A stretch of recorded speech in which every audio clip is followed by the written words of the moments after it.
아내들아 남편에게 복종하라.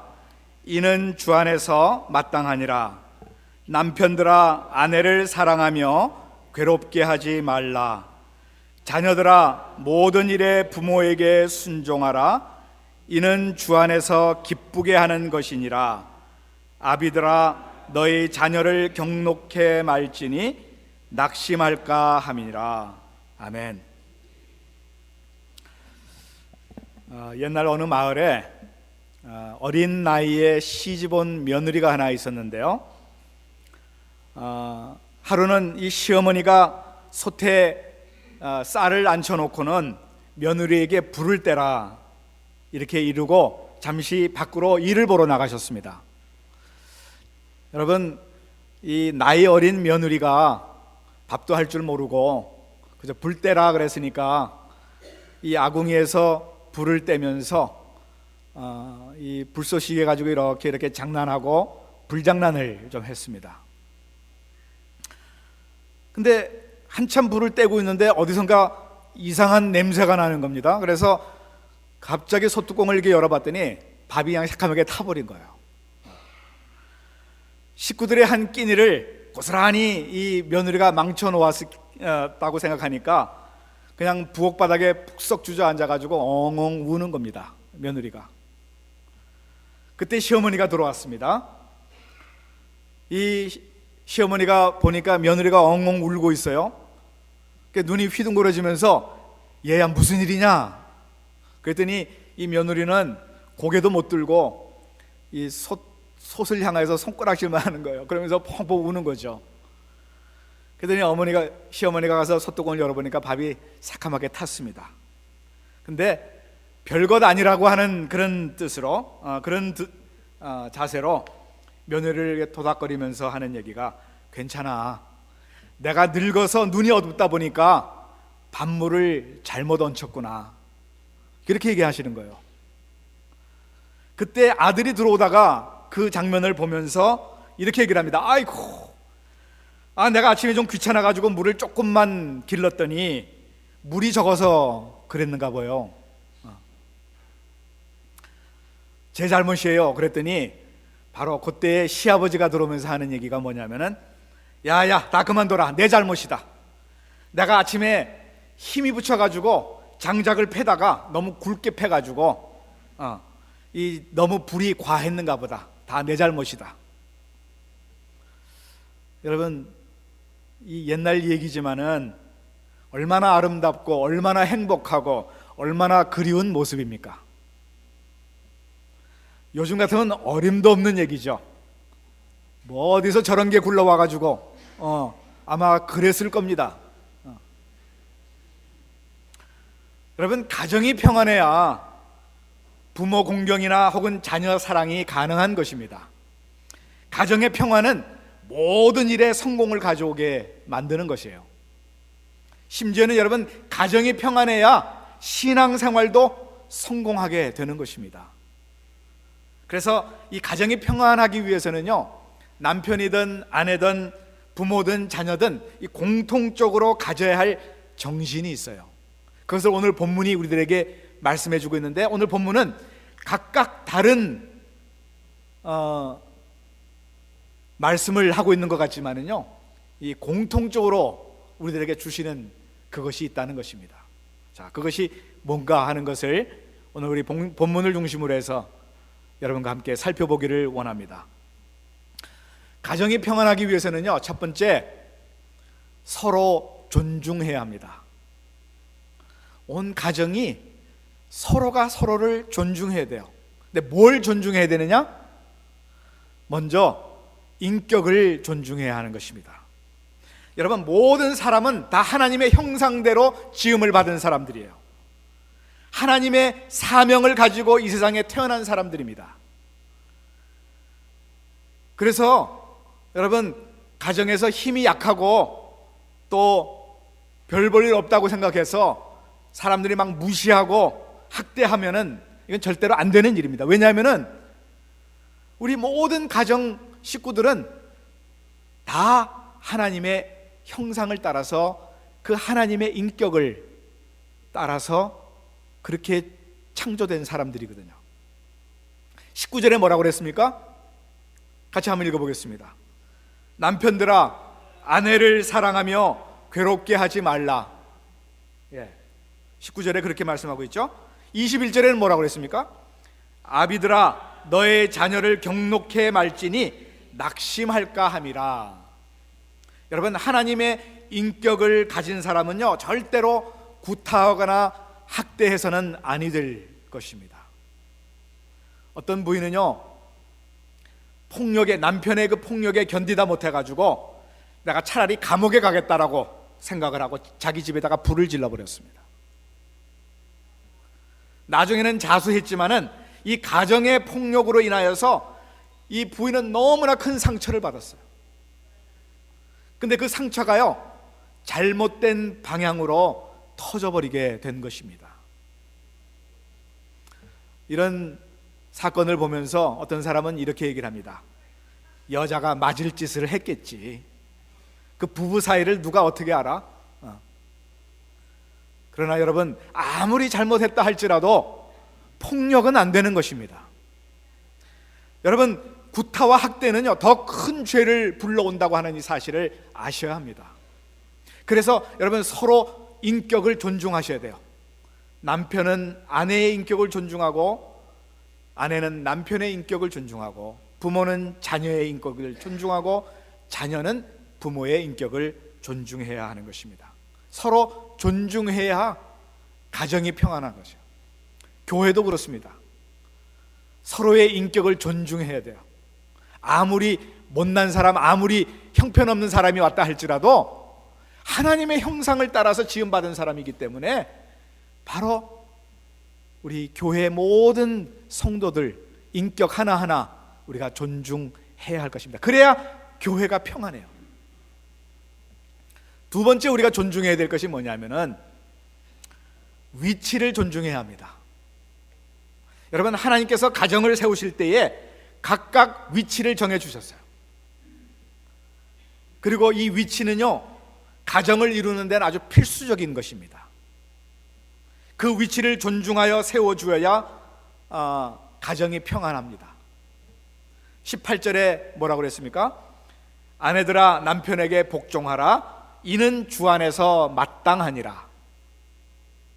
그리고 20절, 자녀들아, 모든 일에 부모에게 순종하라. 이는 주 안에서 기쁘게 하는 것이니라.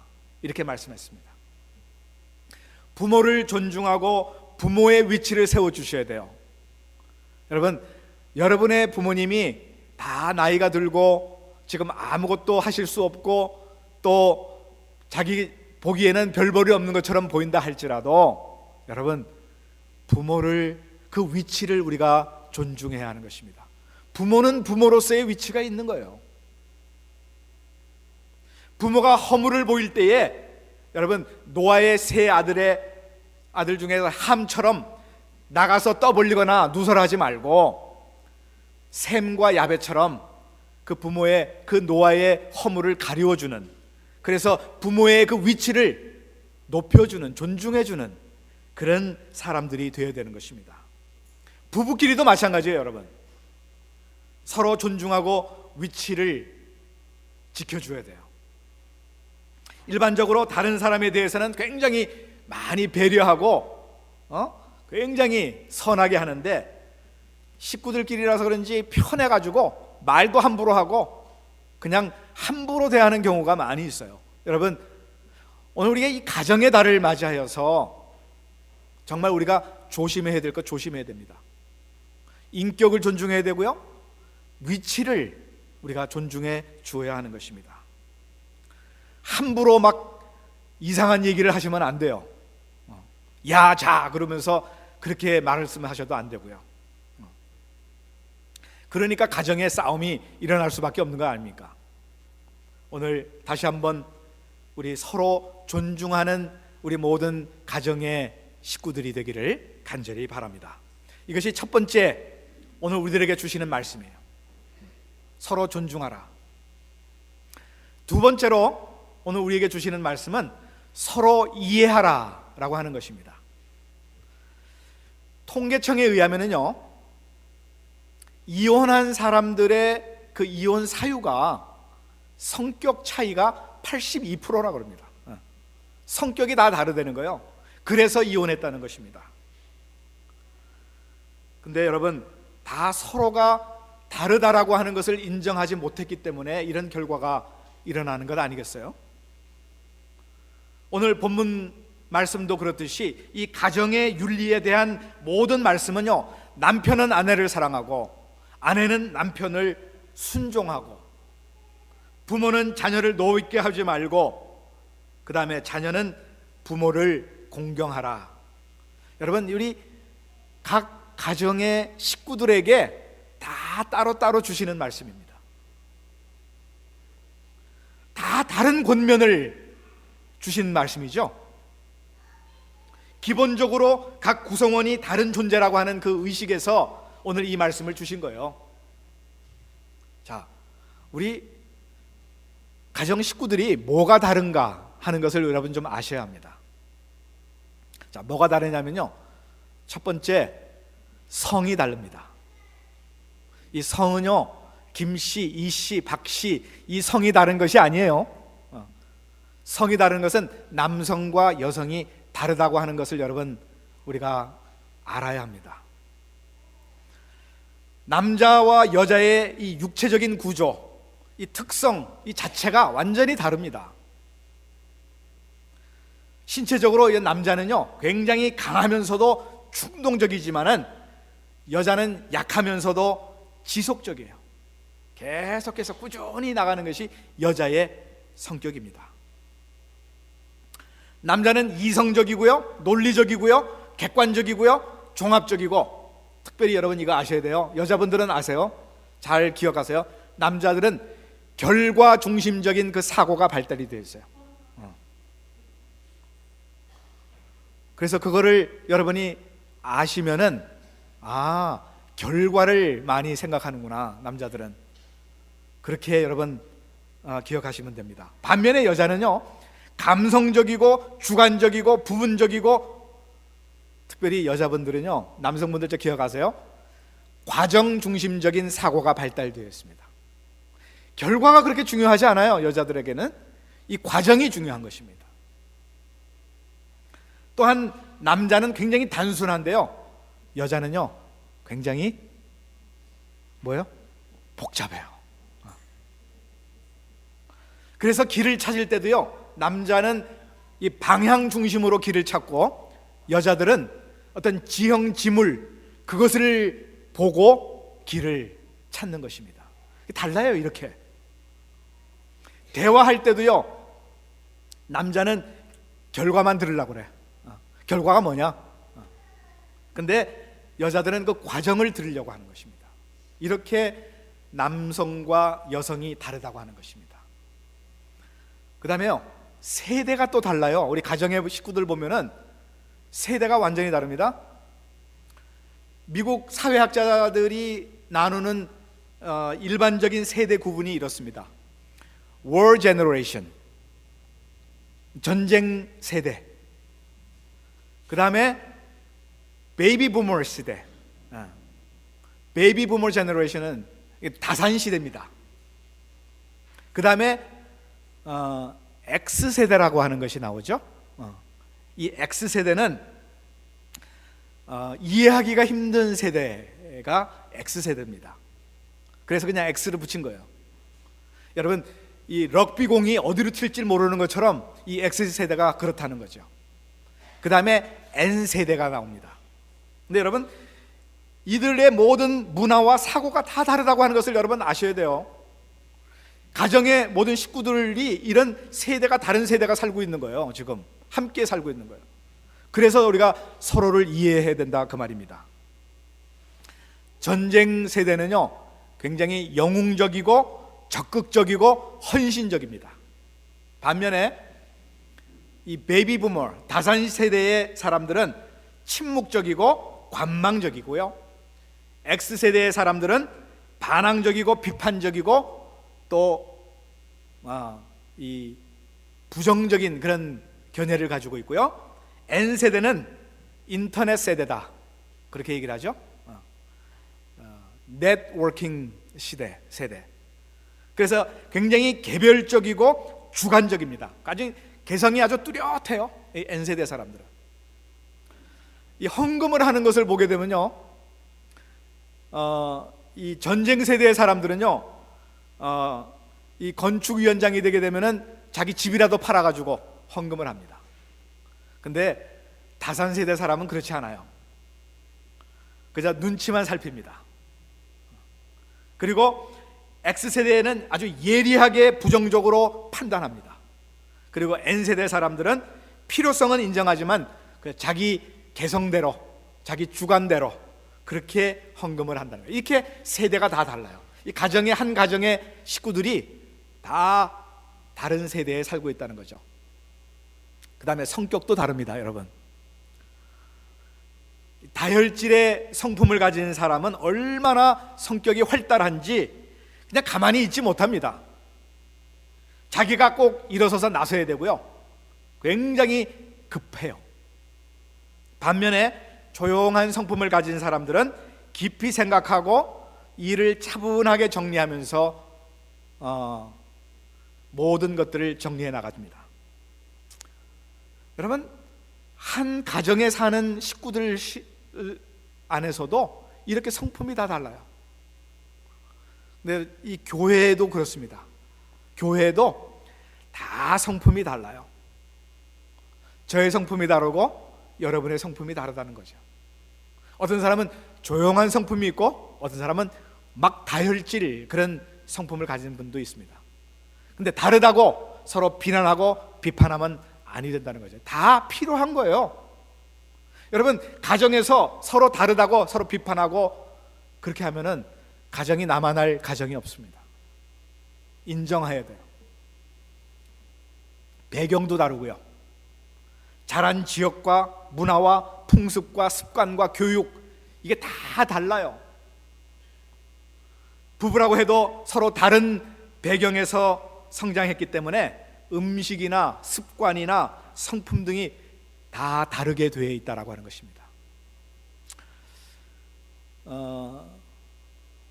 어느 가정의 여자가 결혼하기 전에는 자기 집에서 쭉 성장해 올 때에 국을 안 먹는 그런 가정에서 자란 여인이 결혼을 해가지고 이제 남편과 함께 사는데 그 남편은 국 없이는 밥을 못 먹는 그런 가정에서 자라온 사람이에요.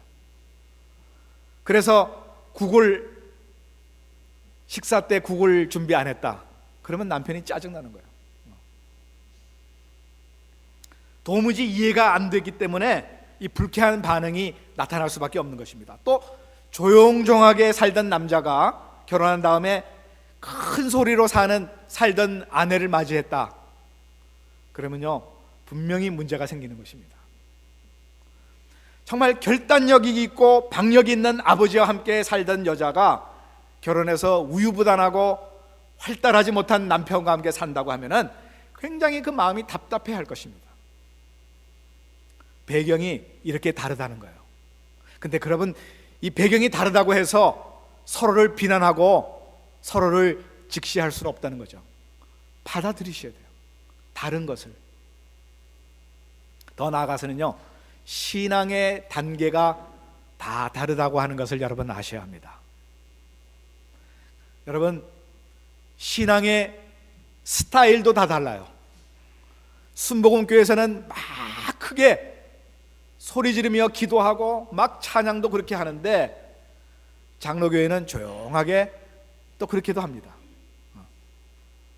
기도를 해도 어떤 사람은 큰 소리로 막 소리를 지르면서 기도를 하지만은 어떤 사람은 조용하게 묵상하면서 기도를 합니다. 신앙의 수준도 다 달라요. 여러분, 우리가 성도 다르고 세대도 다르고 성품과 배경도 다르고 심지어 이 신앙의 스타일도 다르기 때문에 여러분, 내 것만 고집해서는 아니 된다는 것입니다. 다른 사람의 다른 점도 우리가 좀 이해하셔야 돼요. 신앙의 스타일이 다르다고 해서 여러분, 남을 비판하거나 그렇게 믿으면 안 돼 그렇게 얘기해서도 아니 되는 것입니다. 그러나 여러분, 신앙의 이 수준은 성장해야 합니다. 신앙의 수준이 낮다고 해서 그냥 저 사람은 신앙의 수준이 낮은 사람 그냥 내버려 두서는 안 됩니다.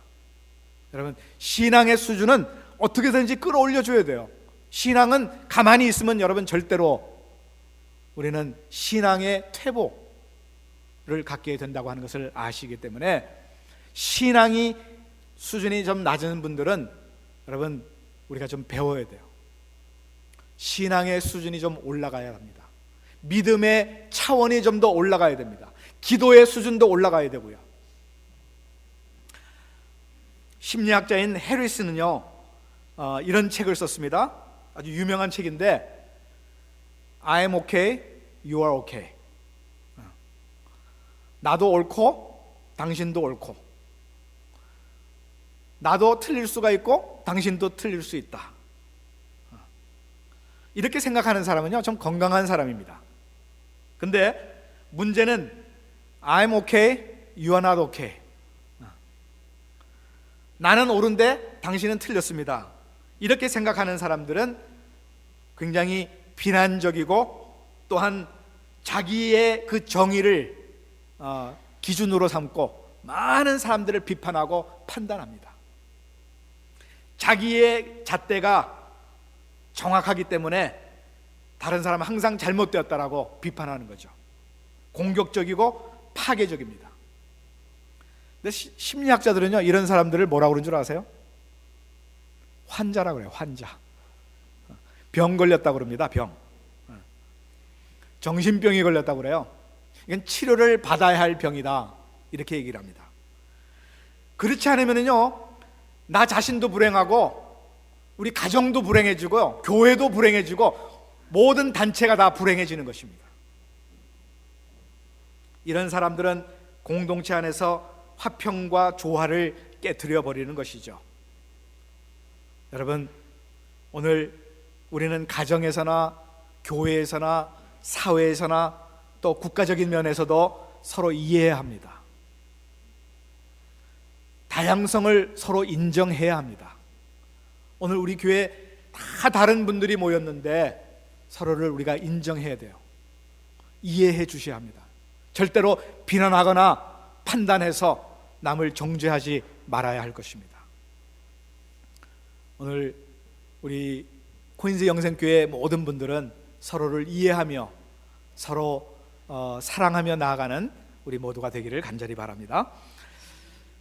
마지막으로 가정이 평안하고 교회가 평안하기 위해서는 서로 배려해야 합니다. 서로를 배려해야 됩니다. 여러분, 상대를 이해하는 것으로 끝나는 것이 아니라 상대에 대한 배려가 필요해요. 자기 기준에서 판단하고 행동한다고 하면은 여러분 아무리 내가 남에게 도움을 준다 하더라도 도움받는 사람은 오히려 고통을 당하게 됩니다. 한번 생각해 보세요. 내 입장에서 내 생각으로 다른 사람을 돕는다. 근데 다른 사람은 그 도움을 받으면서 이거 아닌데 굉장히 그 마음에 상처를 입고 고통을 당해요. 여러분, 우리가 이제 단기 선교를 준비하고 있는데 단기 선교도 마찬가지예요.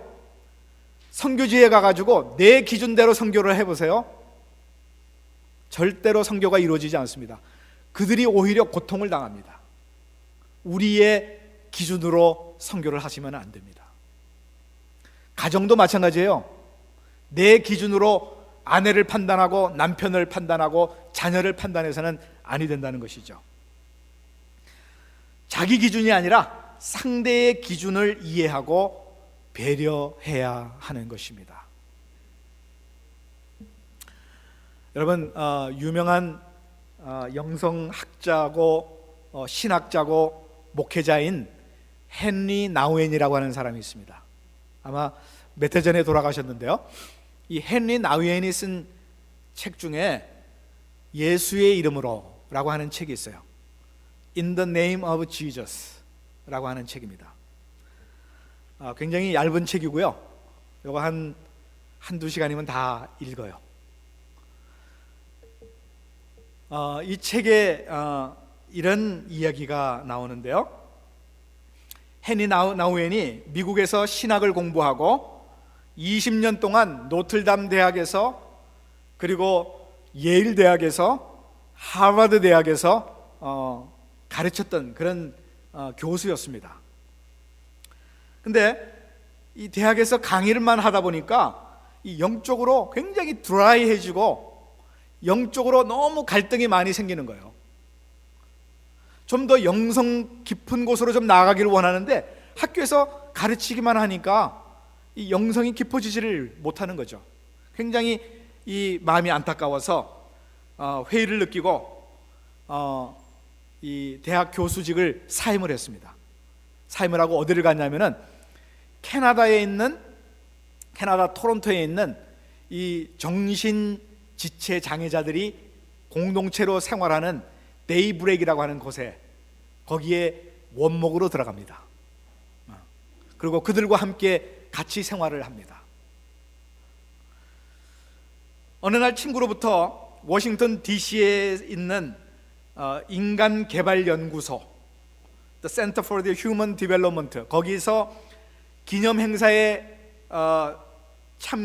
참여해서 강의를 하나 해달라 이렇게 부탁을 받았어요. 어떤 강의냐면은 21세기의 우리 기독교 리더십, 기독교 지도력에 대해서 강의를 좀 해달라 이런 부탁을 받았어요. 그래서 헨리 나우엔이 그렇게 하겠다고 생각을 하고 예수님의 그 전도 방법을 생각을 했어요. 선교 방법을 생각하고, 예수님은 꼭 둘씩 짝을 지어서 보냈잖아요. 근데 본인도 혼자 가기가 이게 너무나 어려운 거예요. 거기 가서 복음을 전해야 되는데 혼자 가기가 너무 어려워서 그 정신지체 장애자들이 있는 그 중에서 가장 말도 잘하고 표현도 잘하는 한 사람을 골랐는데, 그 사람이 누구냐면은 빌 뷰렌이라고 하는 이런 사람을 한 사람 골라서 이 사람에게 부탁을 했습니다. 이 사람은 가장 자기하고 친구처럼 가깝게 지내고 자기의 일을 많이 도와줬던 사람입니다. 이 헨리가 빌에게 찾아가서 함께 워싱턴에 복음을 전하러 가자고 그렇게 얘기를 했고, 빌은 가만히 생각하다가 그게 좋은 것 같아서 자기도 허락을 했습니다. 이 둘은 워싱턴에 도착을 해가지고 호텔에서 휴식한 후에 이제 강연이 시작이 됩니다. 앞에 앉았던 이 헨리 나우엔이 강대상에 이렇게 걸어서 올라옵니다. 그래서 단위에 서가지고 자기가 강연할 것을 원고를 딱 폈어요. 근데 갑자기 같이 옆에 앉아있던 그 빌 브렌이 같이 올라오는 거예요. 따라서. 여러분, 이 빌 브렌은 정신지체 장애자입니다. 말도 어눌하고 보기에도 굉장히 이 정신지체 장애자로 보일 수밖에 없어요. 근데 딱 이 헨리 나우엔 뒤에 서 있는 거예요. 그래도 많은 사람들이 의아해하고 걱정하고 이거 무슨 일이 일어나지 않을까 그렇게 생각하고 있는데, 이 헨리 나우엔은 한번 뒤를 보더니 강의를 시작합니다. 그리고 한 페이지 한 페이지 자기가 쓴 원고를 읽으면서 강의를 할 때 원고를 하나씩 한 장씩 내려놓을 때마다 이 빌 뷰렌이라고 하는 사람이 그 원고를 받아가지고 옆에 있는 탁자 위에다가 하나씩 올려놓는 거예요. 차곡차곡. 그 일을 하러 올라온 거예요 지금. 시키지도 않았는데. 이 강연이 다 끝나고 나서 이제 모든 것이 끝났다라고 했을 때에 갑자기 이 빌이라고 하는 사람이 헨리에게, 헨리, 내가 한마디 해도 되겠습니까? 이렇게 얘기를 하는 거예요. 이 헨리 나우엔이 너무 당황했습니다. 이게 무슨 얘기를 할까? 이 사람이 나와서. 그러나 뭐 별 얘기를 하겠는가 싶어가지고 오케이 했어요. 이 사람이 딱 올라오더니 마이크를 잡더니요 힘겹게 얘기를 합니다. 그러면서 어눌한 입술로 한마디를 하는데요, 뭐라고 얘기를 하냐면, 지난번 헨리가 보스턴에 갔을 때는 존 스멜츠라고 하는 사람을 데리고 갔습니다.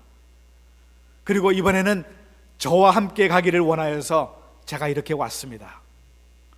저는 이 자리에 함께 일할 수 있게 되어서 정말 기쁩니다. 너무너무 감사합니다. 그리고 내려가는 거예요. 요 말 한마디 하고, 그때 모든 사람들이 다 일어나가지고 기립박수를 쳤어요. 단위에서 내려오면서 이 빌이 헨리에게 얘기를 합니다. 헨리, 오늘 내 연설 어땠어요? 헨리가 아주 좋았어요. 모든 사람들이 당신의 그 연설을 너무너무 좋아했어요. 다과 시간에도 이 빌은 자기 자신을 자신 있게 소개합니다. 그리고 자기가 속해 있는 이 데이브레이크라고 하는 공동체를 소개하면서 많은 사람들을 만납니다. 다음날 떠나기 직전에 아침 식사를 하는 가운데서도 커피를 들고 테이블마다 다니면서 자기 그 만난 사람들을 인사하면서 작별 인사를 하고요. 비행기 안에서 이 빌은 헨리에게 또 이렇게 얘기를 합니다. 우리가 함께 이 일을 잘 마쳤죠? 그렇죠? 우리 함께 한 거죠? 이때 헨리는 이 함께 한다라고 하는 그 뜻이 무엇인지를 분명하게 알았습니다. 헨리는 빌에게 이렇게 얘기를 합니다. 빌, 함께 가주어서 정말 고마웠어요. 정말 멋진 여행이었고 우리가 한 일은 예수님의 이름으로 한 일이었어요. 여러분, 이것은 헨리의 진심이었습니다. 이 헨리 나우에는 자기의 기준으로 빌을 이해한 것이 아니라 빌의 기준으로 모든 것을 이해했던 것입니다. 바로 이것이 배려하는 마음이에요. 진심으로 배려하는 마음. 여러분, 오늘 우리 가정에, 우리 교회에 이런 모습이, 이런 섬기는 모습이 필요합니다. 여러분, 내 기준으로 판단하면은 안 걸릴 사람이 한 사람도 없어요. 한번 생각해 보세요. 여러분의 기준으로 다 다른 사람은 보세요. 다 걸리지. 근데 내 기준으로 보는 것이 아니라 상대방의 기준으로 우리가 이해하고 배려할 수 있어야 한다, 그 말입니다. 가정도 그렇고요, 교회도 그렇고요. 오늘 서로 존중하며 서로 이해하며 서로 배려하는 그런 섬기는 자가 되시기를 간절히 바랍니다. 가정의 일치와 교회의 일치, 화목, 행복, 이것을 위해서는 우리 모두가 다 섬기는 자가 되어야 하는 것입니다. 21세기 기독교인들이 갖춰야 할 지도력은요, 다른 건 아닙니다. 섬기는 지도력이에요. 많은 사람들이 그저 어떤 영성을 가지고, 어떤 무슨 파워를 가지고, 권력을 가지고, 어떤 이런 것을 가지고 지도하려고 하는 그런 것은요, 이미 옛날 얘기예요. 권력을 가지고 지도하려고 하는 것은 정치인들이나 군대에서나 하는 일이에요. 가정에서, 그리고 여러분 교회에서는요, 그런 것이 아니라 섬기는 지도력이 필요합니다. The servant leadership, 이것이 필요해요. 때때로 힘들고 어려워도, 고통스러워도 참으면서 가정을 위해서, 교회를 위해서 오늘 우리가 섬기며 나아가는 여러분과 제가 되기를 간절히 바랍니다. 결혼해서 40년을 함께 살아온 부부가 있었는데요, 이 부인이 치매가 걸렸습니다. 근데 치매가 걸렸는데 이 치매가 보통 심한 치매가 아니에요. 아주 남편도 알아보지 못합니다. 굉장히 심한 그런 치매에 걸렸는데 이 남편은 도저히 자기 아내를 혼자서 돌볼 수가 없어서 이 치매 전문 요양병원에 입원을 시켰습니다. 그리고 날마다 아침이면은 그 병원을 찾아가서 하루 종일 아내와 함께 시간을 보냅니다. 아내와 대화도 나누고요, 책도 읽어주고요, 함께 산책도 하고 아내의 머리도 이렇게 빗겨주고, 그러면서 온갖 그 아내의 수발을 다 들고 있어요. 그러다가 저녁이 되면은 방을 나서면서 I love you, 그리고 이 뺨에다가 키스까지 해주고, 그리고 집으로 돌아갑니다. 그리고 그 다음날 아침은 또 어김없이 와서 그렇게 하는 거죠. 이 모습을 본 모든 간호사들이 어느 날 그 모습에 감동을 받고 그에게 꽃다발을 준비해서 안겨주면서 그의 마음을 전했습니다. 어떻게 그렇게 하십니까? 그러면서 수간호사가 그에게 이렇게 얘기를 합니다. 저희 간호사들은 선생님이 이렇게 참 아내를 극진히 생각하는 거 너무나 감동을 받았습니다. 그런데 이제부터는 이렇게 매일 안 오셔도 될 것 같아요. 환자분은 선생님이 누군지를 전혀 알아보지 못하잖아요. 그러니까 부담을 갖지 마시고 그 시간에 다른 일을 하셔도 돼요. 이 수간호사가 그렇게 얘기를 했습니다. 이때 꽃다발을 받아든 남편은 이렇게 얘기를 합니다. 나도 내 아내가 나를 알아보지 못하는 것 내가 잘 알고 있습니다. 그런데 여러분, 근데 40년 전에 우리는 하나님 앞에서 서로 약속을 했습니다. 서로가 병들었을 때나 건강할 때나 항상 곁에 있어 주겠다라고 서약했기 때문에 저는 지금 기쁨으로 아내를 돌보고 있는 것입니다. 여러분, 그래요. 결혼이라고 하는 것은 나에게 유익이 될 때만 좋다 그렇게 하다가 조금만 어려움이 생기고 손해가 난다 그러면은 언제든지 갈라서는 이런 세상의 계약이 아닙니다. 결혼은 그런 것이 아니에요. 결혼이라고 하는 것은 일생을 배우자와 함께 신실한 관계 속에서 살아가겠다고 하는 이 남편과 아내와 하나님과의 사이의 약속인 것입니다. 그래서 사도 바울은요, 이 그리스도인의 결혼을 설명하면서 이렇게 얘기를 합니다. 야, 이 비밀이 크도다. 사도 바울은 결혼을 안 한 사람인데 이 결혼의 이 모습을 보면서 야, 정말 비밀이 크다, 그렇게 고백을 했던 사람이에요. 여러분, 오늘 우리가 가정의 달을 맞이하여서 사실 이 5월 달에는 제가 주일 설교를 2번밖에 못해요.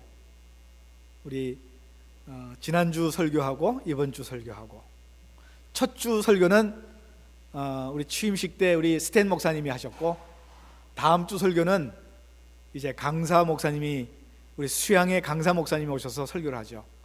그래서 이 가정의 달에 대해서 좀 여러분들과 함께 말씀을 나누기 위하여서 오늘 이 가정의 평안이라고 하는 이 말씀을 준비를 했는데, 여러분, 주님이 우리를 살리기 위해서 낮아져서 우리의 입장에 서서 우리와 같은 존재가 되셔서 십자가에 달려 돌아가시면서 우리의 수준으로 우리를 이해해 주시고 돌아가셨습니다. 오늘 이 가정의 날을 맞이해서 여러분 가정에서 여러분의 아내나 여러분의 남편이나 여러분의 자녀들, 부모님들에게 그들의 수준으로 그들의 입장에 서서 이해하고 배려하고 존중할 수 있기를 바랍니다. 오늘 우리 교회도 마찬가지고요. 교회에서도 서로의 입장에서 우리가 상대방을 이해하고 배려할 수 있으면 좋겠습니다. 절대로 이 손가락이 상대방을 향하지 않도록 나를 향할 수 있도록 여러분, 그리고 상대방을 이해하면서 격려해주는, 그래서 여러분 우리 교회가 참 화목하고 아름다운 가정을 이루어 나가는, 정말 희생으로 섬기며 평안을 이루어 나가는 오늘 우리 교회와 여러분의 가정이 되기를 주님의 이름으로 축원드립니다. 기도하시겠습니다. 거룩하신 하나님, 감사합니다.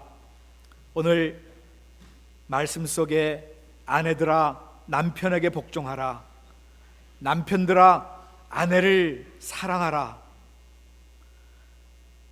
괴롭게 하지 말라, 자녀들아 모든 일에 부모에게 순종하라, 아비들아 너의 자녀를 경록해 하지 말라라고 하는 이 말씀을 가지고 우리 가정의 평안에 대해서 함께 살펴보았습니다.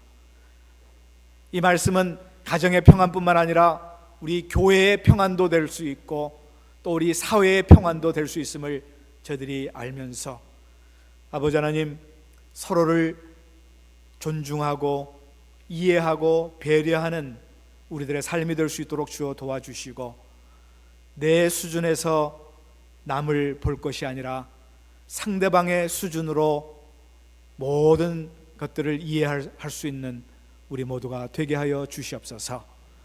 그래서 우리 가정도 평안할 뿐만 아니라 우리 교회도 아름다운 이 평안이 이루어질 수 있도록 우리 하나님 도와주시옵소서.